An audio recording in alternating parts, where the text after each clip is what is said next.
It is alarming to me that it is now that the Nigerian government has found it necessary, because it suits the Nigerian government now to find it necessary in an election year to begin to shout about the crude oil theft. It has become necessary because there is no more money flowing the way it used to flow. That the level of crude oil theft that they are talking about, it did not start today. It started from the moment these oil companies started lifting oil in 1958. That's just the truth. And I put this down to the fact that Nigeria cannot claim to be aware of the amount of crude that these oil companies are lifting. They don't know. They don't have the facility to know. All they are interested in is how much they will be given. And so if a company is lifting, if Shell tells them, we lifted 900,000 barrels today, that's what Nigeria knows. Nigeria cannot argue with Shell that it lifted more than that.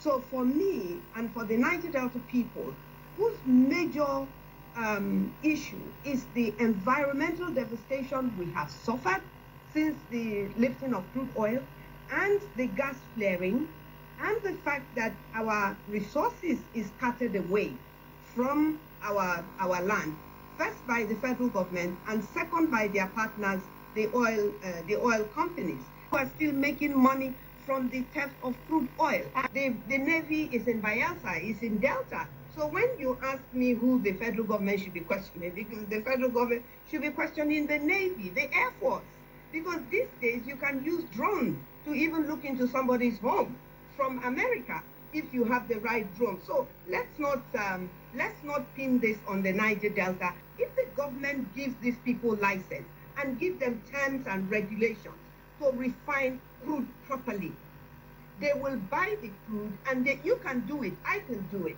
but I would prefer my people do it because it's in our land.